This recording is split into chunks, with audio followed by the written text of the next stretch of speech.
Pattaya Walking Street is a street like nowhere else in Thailand, and honestly, nowhere else in the world.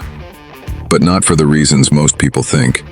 This is not Bangkok, it's not Nana Plaza, it's not Soi Cowboy, and it's definitely not chaos. At least not if you understand how this place actually works. Most people come here with myths in their head. They expect one thing, and get something completely different.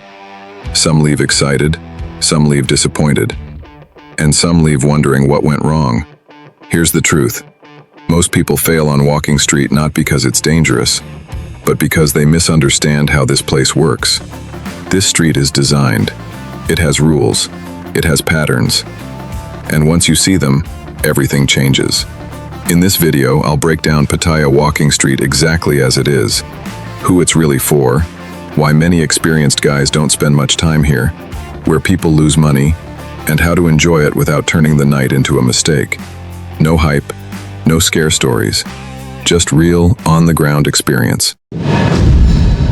Welcome to Lazy Nomad. You're the hardest-working lazy explorer of Southeast Asia's night scene.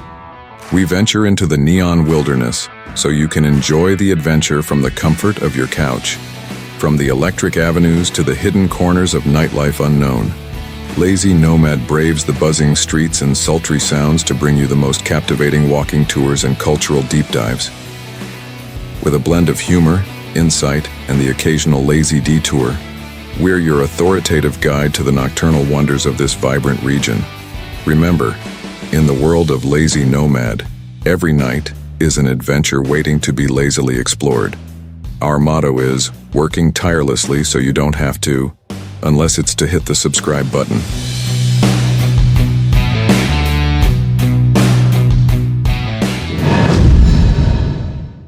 Pattaya Walking Street is not a random nightlife street that grew naturally. It's a designed product. And once you've spent enough nights here, like myself, you start seeing the patterns very clearly. This place exists for one main reason: to concentrate nightlife, money, and tourists into a single controlled zone. Walking Street is a funnel. It takes short-stay visitors and first-timers, gives them maximum stimulation in minimum time, and keeps them spending before they have time to think too much. That's why everything here is loud, bright, fast, and overwhelming. By design.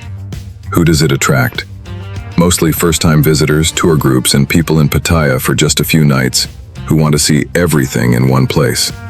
And there's nothing wrong with that, as long as you understand what you're stepping into. But here's what Walking Street is not. It's not a place for deep connections.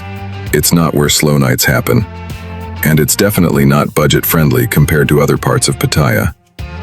If you come here expecting relaxed vibes, meaningful conversations, or great value, disappointment is almost guaranteed. Timing matters too. Early evening, Walking Street is mostly dead. Around 8 to 9 p.m. it starts waking up. Lights come on, music gets louder, crowds start flowing in. Between 10 p.m. and midnight it hits full momentum. That's when most decisions are made quickly, and often poorly. And later in this video, I'll explain exactly where most people lose control, and how to avoid it. This chapter matters because once you understand what Walking Street is designed to do, you stop fighting it, and you stop blaming yourself when expectations don't match reality. If you prefer reality over hype, hit like. It tells YouTube this kind of content matters. Gogo bars are the face of Pattaya Walking Street. For many people, this is exactly what they imagine when they hear the name. Loud music, neon lights, dancers, promoters calling out, and constant visual overload. And that's not an accident. Gogo bars here are designed to grab your attention immediately and keep it. They are aggressive, high energy, and built for fast decisions. But it's important to understand what Gogo bars in Pattaya actually are, especially in the Walking Street context. They are very different from Gogo bars in places like Nana Plaza or Soi Cowboy in Bangkok. In Bangkok, Gogos are more compact, more structured, and often slower. On Walking Street, everything is bigger, louder, and more chaotic. You're not eased into the experience, you're thrown straight into it. What do you realistically get here? You get shows, you get attention, sometimes a lot of it. and you get a fast-paced environment where things move quickly and pressure builds without you noticing. This is also where pricing logic changes. You're not paying only for drinks or time, you're paying for attention, atmosphere, and urgency. That's why first-timers often overspend here. Not because they're careless, but because the environment is designed to speed you up emotionally. Music is loud, lights are flashing, and you're constantly being watched and spoken to. This is why staying calm matters more here than almost anywhere else. It becomes entertainment mixed with subtle emotional manipulation, and unless you stay grounded, it's very easy to lose control of your decisions. This is also why knowing which go-go bars are which matters. Big brand names, smaller formats, different styles, they all operate differently, even if they look similar from the outside. And this is a good moment to say this. If you want detailed breakdowns, which places are worth entering, which ones to skip, and how to read the situation before you sit down, that kind of information lives inside the Lazy Nomad VIP Telegram. It's optional, but it saves people a lot of money and frustration. The key thing to remember is this: go-go bars are iconic. They're a huge part of Walking Street's identity. But they are not always the smartest choice, especially for your first night.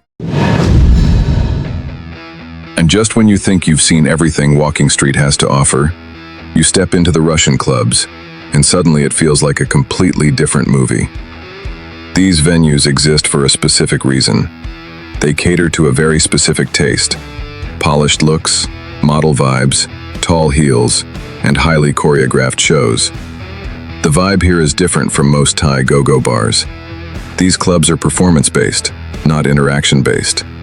There's more choreography, more champagne, more attitude, and far less casual conversation.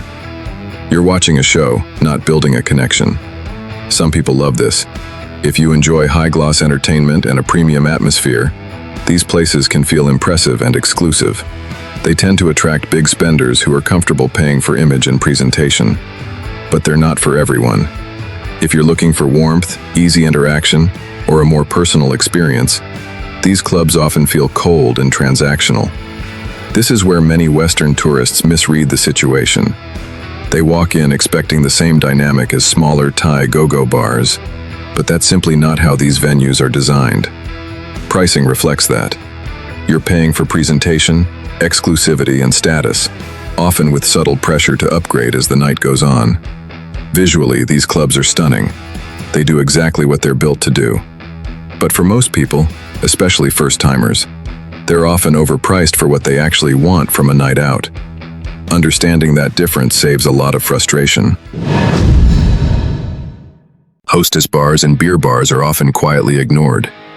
And that's interesting, because for some people this is where the night actually becomes more enjoyable.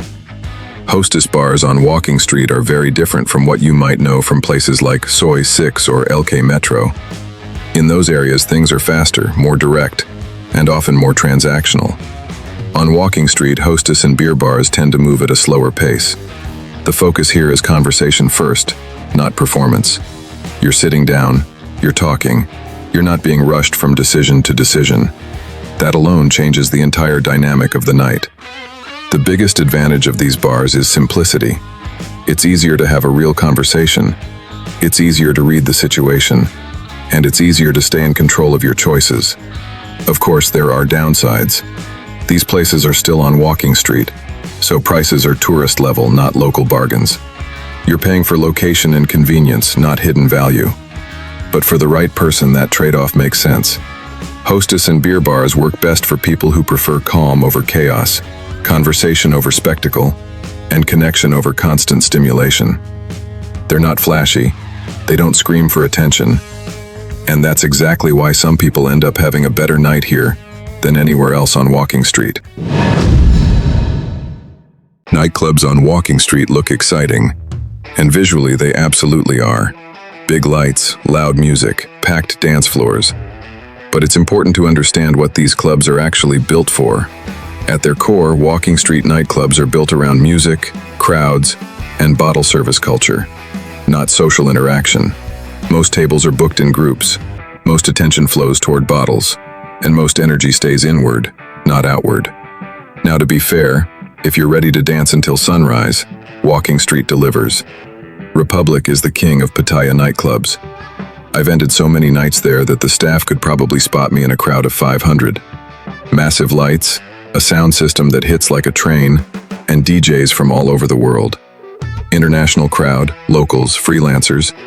Sooner or later, everyone passes through Republic. Mist Club brings a cleaner, more high-end vibe. Big dance floor, neon visuals, themed nights, stylish, polished, but still intense. And then you have Indian clubs like Janat and Jalwa, which add a completely different flavor to Pattaya nightlife. Bollywood beats, dancers, color, rhythm, and a crowd that parties like tomorrow doesn't exist. Indian visitors have become a major part of Pattaya's nightlife in recent years, and these clubs reflect that energy perfectly. So yes, nightclubs can be fun, they can be wild, they can be unforgettable. Walking Street wouldn't be Walking Street without freelancers. They work independently. No bar fine, no club rules, no manager watching what happens next. You'll see them everywhere, on the street, inside bars, in clubs, sometimes even while you're trying to order a beer. And because there's no real structure or oversight, this part of Walking Street is both exciting and risky.